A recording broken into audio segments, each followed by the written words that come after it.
মাঝে মাঝে মনে হয় জীবনের কিছু কিছু মানুষের সাথে পরিচয় না হলে বোধ হয় ভালো হতো।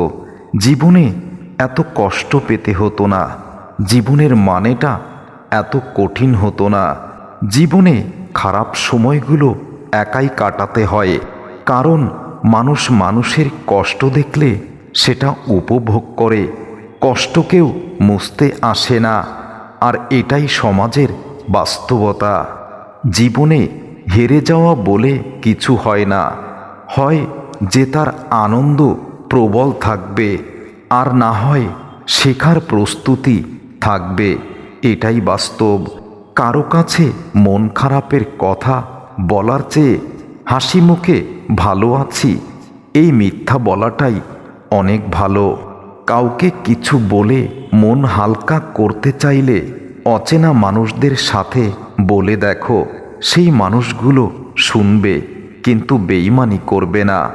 কিন্তু তোমার আপন মানুষদের সাথে তুমি যখন কষ্টের কথা বলবে, তারাই তোমার কষ্টটাকে আরও বাড়িয়ে দেবে। যে নিজের ভুল স্বীকার করে সে কোনোদিনও ছোট হয় না, তার সম্মান আরও বেড়ে যায়। সম্পর্ক আর পরিবার এমন এক মূল্যবান জিনিস যা সময় না দিলে নষ্ট হয়ে যায়। জীবনে কাউকে অতিরিক্ত সুযোগ দিতে যেও না, তাহলে দেখবে এই সুযোগ তোমার জীবনে দুর্ভোগ ডেকে নিয়ে আসবে। সুখ হলো প্রজাপতির মতো, ধরতে গেলে উড়ে যায়। কষ্টগুলো চোখের জলের মতো, আজীবন ঝরে যায়। বর্তমান সমাজ হলো ব্যর্থ মানুষকে নিয়ে হাসাহাসি করা আর সফল মানুষকে দেখে হিংসা করা। সময় আর আপনজন যখন একসাথে আঘাত দেয়, বাহির থেকে নয় ভেতর থেকেই মরে যায়। কখনো তোমার অতীতকে ভুলে যেও না। অতীত হচ্ছে মানুষের সবথেকে ভালো শিক্ষক। তুমি যদি সঠিক হও, তাহলে তা তোমার প্রমাণ করার চেষ্টা করার দরকার নেই। অপেক্ষা করো, সময় সব কিছুর জবাব দিয়ে দেবে। যে আমাকে ঘৃণা করে তাকে নিয়ে সমালোচনা করা বা তাকে ঘৃণা করার সময় আমার নেই, কারণ যারা আমাকে ভালোবাসে আমি তাদেরকে ভালোবাসতে ব্যস্ত থাকি। চকচক করলেই যেমন সোনা হয় না, ঠিক তেমনি দামি পোশাক পরলে আর কথায় কথায় ভুল ভুল ইংরেজি বললেই ভালো মানুষ এবং স্ট্যাটাসফুল মানুষ হওয়া যায় না। সবসময় জলের মতো হওয়ার চেষ্টা করো, যে কিনা নিজের চলার পথ নিজেই তৈরি করে দেয়। কখনো পাথরের মতো হয়েও না, কারণ পাথর কখনো নিজের ওজন বুঝতে পারে না। জীবন থেকে মায়া ত্যাগ করতে শেখো, দেখবে কষ্ট কমে যাবে। কারণ মায়া জিনিসটা নেশার চাইতেও খারাপ। চেহারার সৌন্দর্য কেবল আয়নায় প্রকাশিত হয়, আর অন্তরের সৌন্দর্য আচরণে প্রকাশ পায়। যদি সুখ চাও তবে রাত জেগো না, যদি শান্তি চাও তবে দিনে ঘুমিও না, যদি সম্মান চাও তাহলে অযথা কথা বলো না, যদি ভালোবাসা চাও তাহলে কখনো পরিবারকে ছেড়ে দিও না। সবাই বলে বেশি হাসলে নাকি কপালে দুঃখ থাকে, তবে আমি একটা প্রশ্নের উত্তর খুঁজে পাই না, তাহলে বেশি দুঃখ পেলে সুখ কেন আসে না?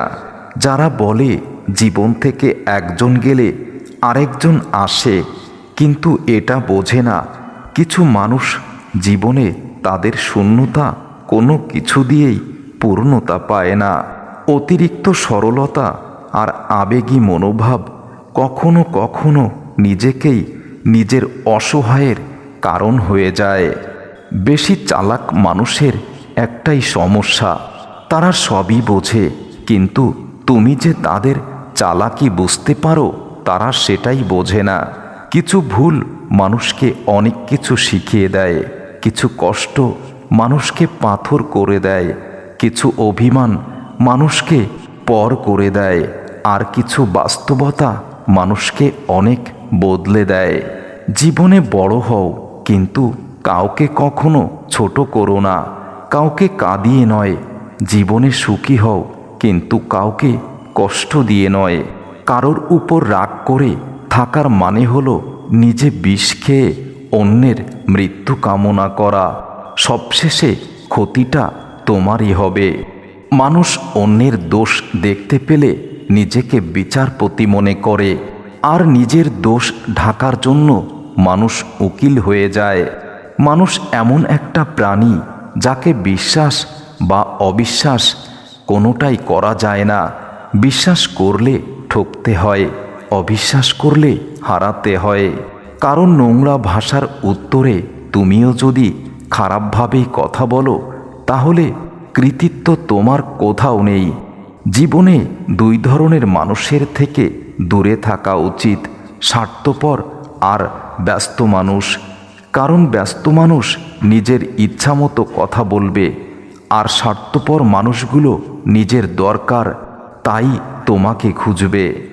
জীবনকে প্রয়োজনের মধ্যে সীমাবদ্ধ রাখো, আশার মধ্যে নয়। কারণ প্রয়োজন ফকিরেরও পূর্ণ হয়, কিন্তু আশা রাজা বাদশাদেরও কখনো পূর্ণ হয় না। কাউকে ধোঁকা দিতে পারলে কখনো নিজেকে বুদ্ধিমান ভেবো না। মনে রেখো, সে তোমাকে বিশ্বাস করেছিল যার যোগ্য তুমি কখনোই ছিলে না। জ্ঞানীরা আগে চিন্তা করে তারপরে কথা বলে, আর নির্বোধেরা আগে কথা বলে তারপর চিন্তা করে। এটাই তো পার্থক্য। ভেঙে পড়াটা জীবন নয়, ভেঙে পড়ার পর যদি তৈরি করতে পারো নিজেকে, তাহলে সেটাই আসল জীবন। মানুষ জ্ঞানের পরিচয় দেয় তার কথায়, আর যোগ্যতার পরিচয় দেয় তার কর্মে, আর বংশের পরিচয় দেয় তার ব্যবহারে। আমি তোমাকে পছন্দ করি আর আমি তোমাকে ভালোবাসি, কথা দুটোর মধ্যে পার্থক্য কি জানো তো? ভালো লাগা আর ভালোবাসা কখনো এক নয়। যদি তুমি তোমার কাজকে অনেক বেশি মনোযোগ দাও, তাহলে দেখবে তোমার সফলতা একদিন অবশ্যই আসবে। আর যদি তুমি কারোর কাজ দেখে হিংসা করতে থাকো, তাহলে তুমি কখনোই জীবনে সামনে এগিয়ে যেতে পারবে না। কি আশ্চর্য তাই না? রাত 12টার পরে তারিখ বদলে যায়, আর মানুষ প্রতি সেকেন্ডেই বদলাতে পারে। যে দিনের পর দিন মিথ্যা কথা বলে যাচ্ছে, একদিন সেই মানুষটার সত্য কথাটাও অনেক মিথ্যা বলে মনে হয়। আর সেই মানুষটা সত্য প্রকাশ করতে গিয়ে যখন কেউ বিশ্বাস করবে না, তখন সেই মানুষটার মৃত্যু ছাড়া আর কিছুই থাকবে না। রক্তের সম্পর্ক ছাড়া যদি কেউ তোমার জন্য কাঁদে, তোমার জন্য চিন্তা করে, তোমার জন্য অনেক বেশি উদ্বিগ্ন হয়, তাহলে ভেবে নিও সে তোমার ভালোবাসার মানুষ। নিজের মতো করে বাঁচতে চাই, নিঃসঙ্গতা ও একাকিত্বকে সঙ্গী করে। আজ আমি আর কারোর দিকে চেয়ে থাকি না, আমি কারোর কাছ থেকে কিছু আর আশা করি না। কষ্ট মানুষকে সারা জীবন থাকে না, কিন্তু কষ্টের সময়ে মানুষের ব্যবহারগুলো সারা জীবন হৃদয়ে গেঁথে যায়। দুঃখ সহ্য করা মানুষগুলো একদিন সুখী হবেই, কিন্তু মানুষকে যারা দুঃখ দেয় তারা কখনো সুখী হতে পারে না। ঠকে যাচ্ছ, ঠকে যাও, চিন্তা করো না। জীবনের প্রত্যেকটা ক্ষেত্রেই নিজেকে হারিয়ে ফেলছো, এটা নিয়ে ভেবো না। একদিন তোমার সব কিছু ঠিক হবে। একদিন তোমার শত্রুরাও তোমার সাথে বন্ধুত্ব করতে চাইবে, শুধু সময়ের অপেক্ষা। কিছু স্বপ্ন নিঃশেষ হয়ে যায় দারিদ্রতার কাছে, আর কিছু স্বপ্ন হারাতে বাধ্য হয় পরিস্থিতির কাছে। ধাক্কা দিয়ে ফেলে দেওয়ার মতো মানুষের অভাব নেই এ জগতে, কিন্তু পড়ে যাওয়া মানুষের হাতটি ধরে টেনে তোলার মতো মানুষ আসলেই নেই। একজন আহত ব্যক্তি তার যন্ত্রণা যত সহজে ভুলে যায়, একজন অপমানিত ব্যক্তি তত সহজে তার অপমান তো ভুলতে পারে না। আমি বোকা নই, চুপচাপ আছি বলে ভেবো না আমি কিছু জানি না, বরং আমি সব কিছু জানি। শুধু চুপ থাকি, কারণ তোমার অভিনয়গুলো দেখতে দেখতে আমার মাঝে মাঝে খুব ভালোই লাগে। চরিত্রহীনেরা কখনো মানুষ হয় না, আর প্রকৃত মানুষ কখনো চরিত্রহীন হয় না। মানুষ হঠাৎ করে হারিয়ে যায় না, মানুষ হারায় পরিকল্পনা করে। হঠাৎ করে যে হারায় সে হয়তো ফিরে আসে, কিন্তু যে পরিকল্পনা করে নিজেকে লুকিয়ে নেয় সে কিন্তু আর কখনো ফিরে আসে না। হয়তো তুমি একদিন বুঝবে, যেদিন হয়তো তোমার ব্লক লিস্ট থেকেও আমি উঠব। সেদিন হয়তো আমাকে খুঁজবে, কিন্তু আমাকে আর পাবে না, কারণ এই পৃথিবীটা আমার জন্য খুবই ক্ষণিকের।